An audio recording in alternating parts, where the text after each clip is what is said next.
Meghan Markle, stain of humanity. Yes, Meghan, and I hope you're watching right now. Something doesn't add up here. She is so fixated on having a title that she doesn't even have or deserve anymore. And the more you look at it, the worse it gets. I hope you're watching, Meghan, because you are the stain in humanity. Meghan Markle's 81-year-old father just had his leg amputated in emergency surgery, 3 hours on the operating table fighting for his life, and she didn't visit him once. Instead, she's filming a Netflix show about compassion and healing. I don't think that she'll ever let Harry go, because that's... Her half-brother Thomas watched the whole thing happen, spent weeks as their father's caregiver, and now he's writing a book about the years Meghan never talks about, the timeline that doesn't make sense, and he says he has names, dates, and proof that changes everything. Keep watching, because what Thomas Jr. knows about those missing years will completely rewrite the story you think you know. Technically, she's not part of the royal family. On paper, on the website, Duke and Duchess of Sussex, and I think that's her biggest, that's anybody's biggest mistake in their entire life, to screw that up. On the surface, everything looks fine. Millions of people still see Meghan as the misunderstood duchess who escaped a toxic system and rebuilt herself completely, a woman who survived brutal media treatment, found her voice, and now teaches others how to live with purpose. That's the brand, that's the version people defend online without hesitation, and that's exactly where the contradiction starts showing. While that carefully crafted image plays out across the world, something else unfolds quietly, thousands of miles away, and almost nobody's talking about it. Halfway across the world in the Philippines, Meghan's 81-year-old father went through emergency surgery nobody saw coming. His leg got amputated after a blood clot cut off circulation completely, and doctors reportedly told the family it came down to whether he lived or died. Prince Harry wanted to make amends and come meet my dad. Wow, that's just crazy. 3 hours in surgery, followed by intensive care, is the kind of moment where families drop everything, no matter how bad things got before.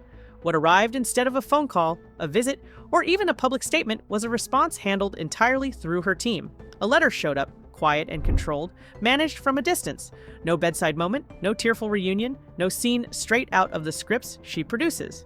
People close to the situation notice the gap immediately, the compassion brand versus the actual silence, the family values messaging versus the physical absence during a crisis. That uncomfortable feeling settling in right now is just the first crack showing, and nothing about it lines up with the story we've been sold for years. And that's when things shift in a direction most people never expected. I'll tell you right now, Prince Harry, if it has to do with anything with the Netflix crew and cameras, don't even bother. My dad's had enough crap from bogus PR stunts to last him for the rest of his life. While Meghan focuses on her next chapter and her next deal, her half-brother, Thomas Markle Jr., steps back into the spotlight with an announcement that changes the temperature of everything. Back in 2018, Thomas Jr. was the same person who begged Prince Harry not to marry her, the same one people wrote off as bitter, irrelevant, or desperately chasing attention. History hasn't been kind to that dismissal, though, because almost everything he warned about actually happened. The family breaks, the burned bridges, the endless public drama, all of it unfolded, exactly the way he described.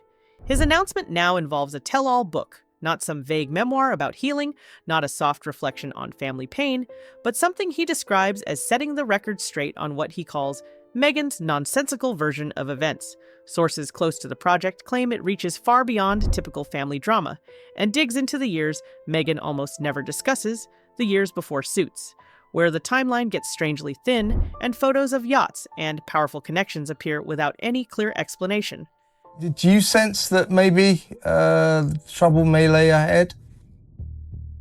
I've always thought that. Honestly, I've always thought that because, you know, not that I want to bring up the fact that I wrote that letter, but I wrote that letter a long time ago in hindsight of her. The image Meghan spent years building and the history Thomas Jr. says he witnessed are about to crash into each other in a way no PR team can fully control. You probably think that's the whole story, but we're not even close yet. When you trace this back far enough, the story stops looking random and starts feeling strangely deliberate. Long before Netflix deals, royal titles, or Montecito mansions entered the picture, there was a moment in 2018 that most people dismissed as background noise. Days before Meghan walked down the aisle at Windsor Castle, Thomas Markle Jr. released an open letter addressed directly to Prince Harry, and the tone wasn't polished or diplomatic. It was raw, emotional, and brutally specific. He didn't express concerns or doubts in careful language. He flat out warned Harry not to marry her, using words people still quote today: phony, bully, shallow, manipulative. The reaction came fast and predictable, with the press framing Thomas Jr. as the embarrassing relative nobody wanted around, while social media labeled him bitter and unstable. The letter got treated like an emotional outburst from a sidelined sibling desperate for attention. Harry ignored it completely, kept moving forward with the wedding, and that's the part nobody likes admitting now, because every major thing Thomas Jr. predicted actually came true. So, Neil Sean put out a video yesterday or the day before saying that Meghan and Harry are on the rocks. Well, I think I called that quite a bit ago. And, Prince Harry, I told you it was coming. The breakdown arrived after the wedding, slow at first, then accelerating. A quiet falling out between Meghan and the royal family followed, then sudden tension with William and Kate that couldn't be hidden anymore, then public complaints that felt less like addressing problems and more like airing grievances. The exit from royal duties got framed as taking back power, but it felt to many insiders like an emotional explosion nobody could contain. Lawsuits followed, then interviews, then documentaries, an endless cycle of complaints and reinvention that never seemed to stop. Bridges weren't just burned, they were destroyed so completely that repair became impossible. And suddenly, that unhinged letter from 2018 didn't look so unhinged anymore. It started reading like a rough draft of the future, a warning nobody wanted to hear because it sounded too extreme. And people who once mocked Thomas Jr. quietly stopped doing that, because when someone correctly predicts a personal and family collapse years before it happens, you have to ask how they knew. This wasn't guessing based on rumors. This was knowing her patterns intimately. This was someone who grew up watching behaviors form over decades. Someone who had nothing to gain back then and everything to lose by speaking publicly. Number one, no more lying. Number two, call your father already. Number three, you're no better than anybody else at all. Guaranteed. And number four, I paved the way for you to do the right thing on Big Brother. His return now, with a book actively in the works, hits different because this isn't a random attack from a distant relative. It's a continuation of a warning that history already proved accurate. What makes this moment especially uncomfortable is the timing of everything lining up at once. Thomas Jr. didn't announce his book during a quiet phase when nobody cared. He did it while Meghan actively rebuilds her image with a softer look, less fighting, more wellness content, more messaging about healing and moving forward. At the exact same time, their father's health collapses in a way that demands immediate family attention. Thomas Jr. is there acting as primary caregiver, watching his father fight for his life after major surgery, and Meghan isn't. That kind of difference does something to people emotionally. It fundamentally changes how loyalty works and what silence means. Sources close to Thomas Jr. say this book isn't about revenge or settling scores. It's about correcting the record, about finally saying the things he claims he protected for years, while Meghan built a public story that erased him, rewrote timelines, and quietly dismissed anyone who didn't fit the carefully managed narrative. Thomas Jr. already got it right once, on the biggest call of all. And if he accurately predicted who Meghan would become inside the royal family, what else might he be right about from the years before anyone was watching? Approached by a guy named Jeff Rayner, who spoke to me and said, "I can change your image," he said. The idea was that these would all be candid shots, discreet, no one would know they were posed or anything. It would be just me doing my routine daily. I was feeling that this was very hokey and hammy. The book apparently focuses on the years Meghan never explains clearly, not palace drama, and that's where the timeline starts wobbling in ways that become hard to ignore. This is where things get strange, and this part of Meghan's story always seems to blur whenever people ask simple, direct questions. Between 2004 and 2011, Meghan Markle's life exists in what can only be described as a fog. On paper, she was a struggling actress in Los Angeles, picking up small television roles, briefcase girl on Deal or No Deal, one-time appearances on shows like CSI and General Hospital, the kind of work that pays bills but doesn't build careers. According to her own telling, money stayed tight, auditions felt brutal, and success seemed distant, the classic Hollywood almost made it story that thousands of actors lived through. What happens when you line that story up against the pictures from those same years is that things stop matching in ways that demand explanation. Photos from that period show Meghan in Monaco on luxury yachts, attending exclusive parties, surrounded by wealthy older men who clearly weren't struggling actors. These weren't red carpet events or industry mixers where actors network and hustle. They were private, invitation-only gatherings. People spit in your face when they see you walking down the street. I hope, they throw human feces at you because of how you really are as a person inside. And look, I know there's a lot of rhetoric and some people won't enjoy that. That don't exactly line up with barely getting by in Los Angeles. The photos weren't casual vacation snapshots either. They were professionally shot, socially connected moments that suggested access to a world most struggling actors never get near, let alone document so thoroughly. One documented example that keeps coming up is her reported invitation to Yacht Week, an exclusive Mediterranean event that GQ once described as borderline wild, a floating network of power, money, and connections that most people never even hear about. You don't stumble into a place like this by accident or luck. Access comes through connections, real ones with weight behind them. And Meghan has never publicly explained who invited her, who she connected to, or how she paid for repeated international travel during a time she describes as financially tight. That silence has always been loud, because when public figures face rumors that are genuinely false, they usually shut them down quickly with context, a clarification, a simple explanation that clears the air. None of that happened here. No denial, no acknowledgement, just complete avoidance, and avoidance only feeds curiosity, especially when the pictures exist in plain sight. I don't care. I mean, at this point, they own me. The royals own me. My daughter told me that when I reach my senior years, she'll take care of me. I'm in my senior years now. I'm 75 years old. So it's time to look after Dad. People start asking questions they normally wouldn't, not because they want to tear someone down out of spite, but because the story they're being told doesn't match the evidence sitting right in front of them. And when that happens, believability becomes fragile. What makes this part of the timeline especially important is how smoothly it connects to what came next in Meghan's life. After those mysterious years, everything changes fast. First, she married Trevor Engelson, a Hollywood producer with industry connections. Then she got into Soho House, a very exclusive social club known for connecting actors, executives, royals, and billionaires in ways that shape careers quietly. Then she became close with Marcus Anderson, a key Soho House figure with deep ties across elite circles worldwide. And shortly after all of that, she landed Suits. Talent, persistence, and luck is the official version of how it all happened naturally. But anyone who works in Hollywood will tell you that doors rarely open that cleanly without someone holding them from the inside. The question isn't whether Meghan worked hard or had talent, it's how she got into rooms most people never even see, rooms that shape careers behind closed doors without ever making headlines.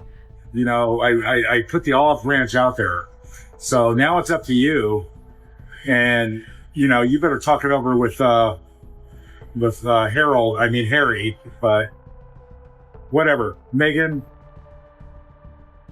time is of the essence here. This is where Thomas Markle Jr.'s role becomes uncomfortable, because siblings don't just know the highlight reel everyone else sees, they witness the phone calls, the sudden trips, the unexplained upgrades, the people who appear briefly in someone's life and then disappear completely from the public story. According to sources close to his book, these are exactly the years he plans to talk about, not with vague hints or speculation, but with specifics he claims directly contradict Meghan's carefully created origin story. Keep this detail in mind because what comes next makes it impossible to dismiss. If that timeline already feels uncomfortable, this is where it gets even harder to dismiss because siblings don't experience each other the way the public does. Press releases and carefully framed interviews aren't what they see growing up together. They see patterns forming over years. They notice when someone's lifestyle suddenly upgrades without a clear explanation. They overhear the phone calls late at night. They meet the people who never make it into the official story told to reporters. Thomas Markle Jr. isn't commenting as a distant observer, looking back with anger clouding his judgment. He's someone who shared early years with Meghan, watched her navigate early adulthood, and saw the changes that never quite made sense later when the public version solidified. If you look at the relationship overall, in my opinion, allegedly, of course, we have to say that word after sentence, but Of course. In the beginning, look at her demeanor in the beginning. She was so humbled, right? Yep. so appreciative to be in the position where she was at Yep. and not overstepping her boundary. People close to him say that's what finally pushed him toward writing this book, not one single dramatic event, but years of watching a public story harden into something that erased too much reality. When he announced the project back in May 2025, he didn't describe it as a family memoir or a healing journey. He said he wanted to prove Meghan's accounts wrong and correct what he called nonsensical stories. And you don't choose words that strong unless you believe the version being told is fundamentally untrue. Sources familiar with the project claim Thomas Jr. plans to talk about specific relationships from Meghan's pre-Suits years, not rumors floating around the internet, not guessing based on old photos, but actual people and places he says he remembers clearly from being present during that time.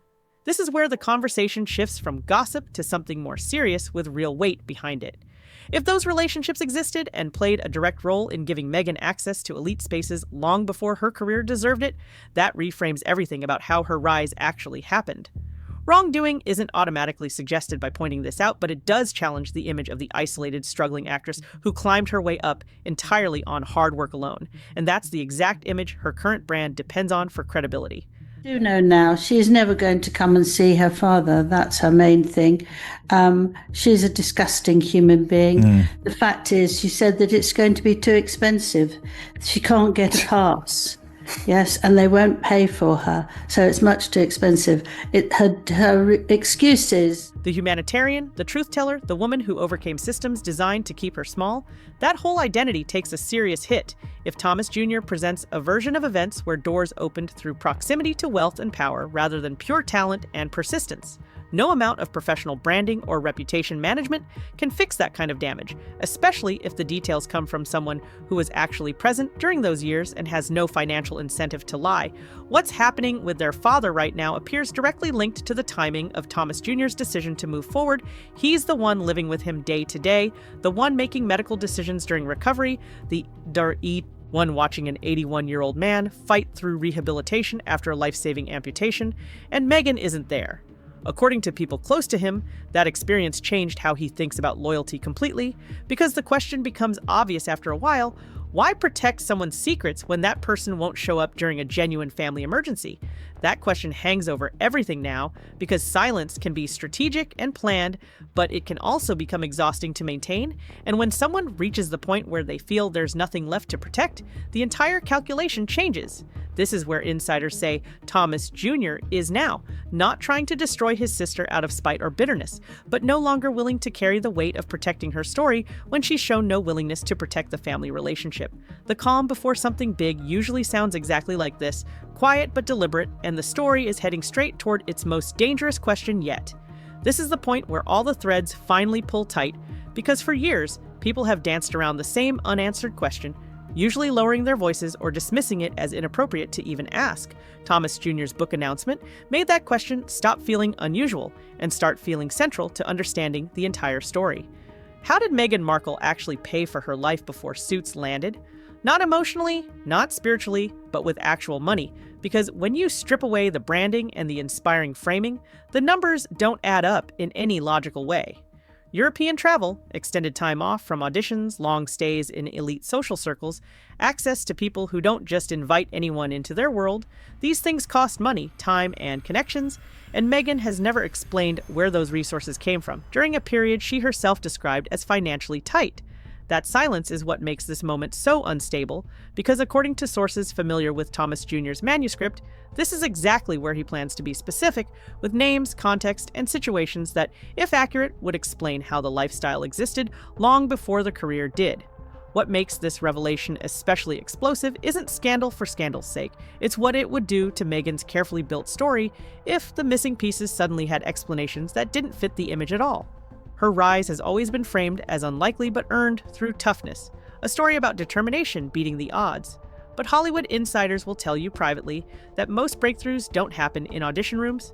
They happen at dinners, parties, and introductions that never make it into official life stories.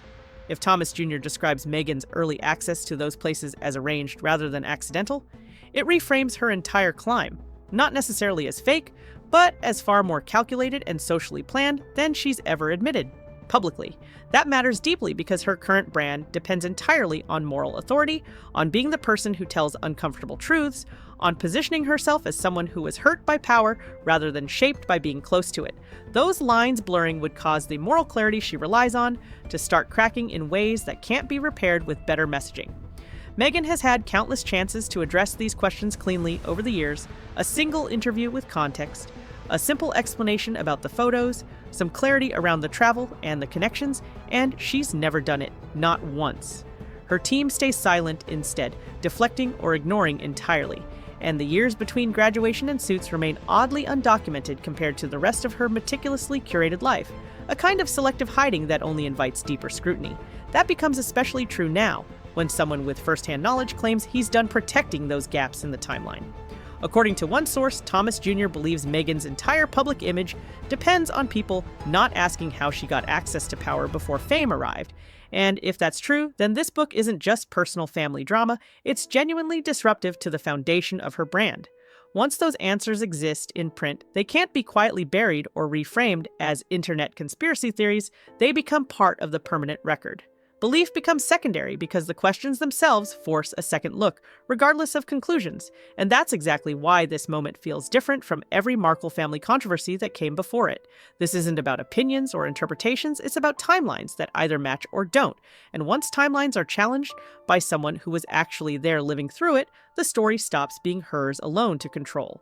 The most telling reactions are never loud. They happen quietly, in pauses between statements, in the decisions not to respond at all. Since Thomas Markle Jr.'s book announcement went public, people close to Meghan's world say something noticeable shifted, not in any dramatic public way, but privately, with conversations that used to be casual becoming careful and industry contacts who once spoke freely suddenly going quiet. That kind of silence is rarely accidental, because when damaging claims are genuinely baseless, teams move quickly to squash them with denials, legal threats, or aggressive reframing. What they don't usually do is wait and see.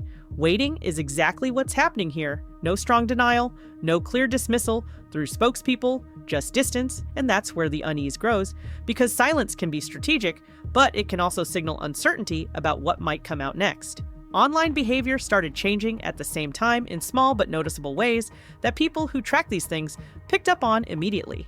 Accounts that once boosted Meghan-related content slowed down their posting frequency. A few quiet unfollows appeared from people in her extended circle, nothing dramatic enough to trend or make headlines, but enough that observers raised eyebrows. Thomas Jr. gave carefully worded interviews in the meantime, never overreaching, never spelling out accusations directly, but always suggesting that he knows more than he's saying right now. That holding back matters because people looking for attention usually overshare everything immediately, while people preparing for something bigger tend to do the opposite. They stay measured and controlled. According to sources familiar with the publishing process, there's another layer here that adds serious pressure. Publishers are reportedly being careful with the manuscript, not dismissive, which suggests the material isn't being laughed out of the room as fantasy. Lawyers are involved, edits are being made, fact-checking is happening, and that alone signals that whatever Thomas Jr. is claiming isn't easily dismissed as lies or exaggeration, because publishing houses don't gamble on major lawsuits unless they believe the author has something defensible.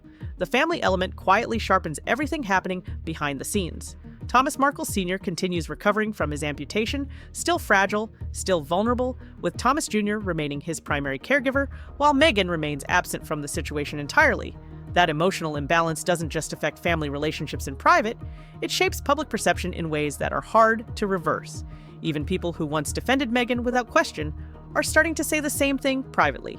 That regardless of past conflicts or hurt feelings, this particular moment called for something more human.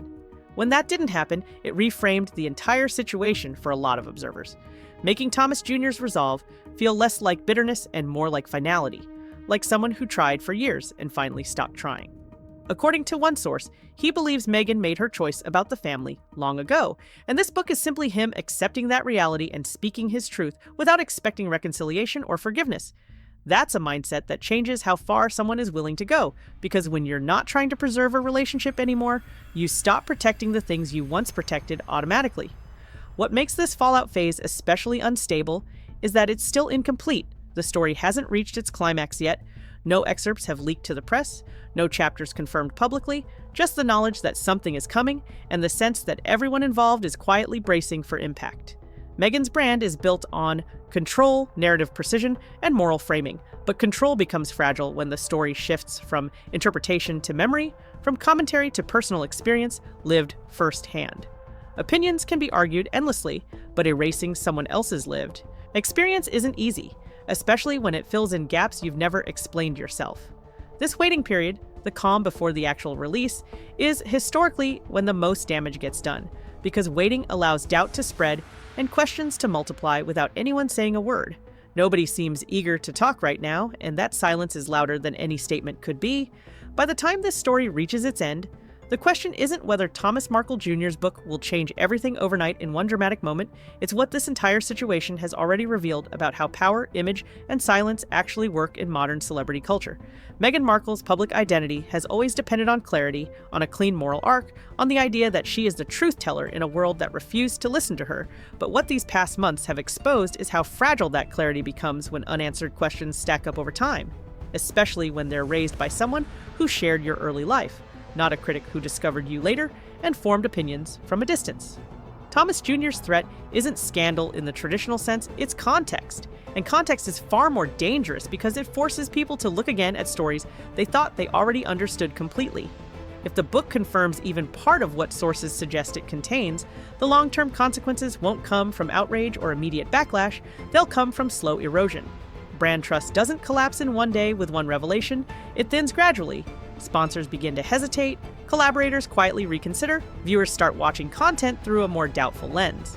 The Netflix lifestyle series, designed to feel authentic and grounding, suddenly carries an unspoken question mark hovering over it. Not because people expect perfection from anyone, but because they expect things to make sense, and timelines that don't make sense are hard to ignore once they've been pointed out clearly.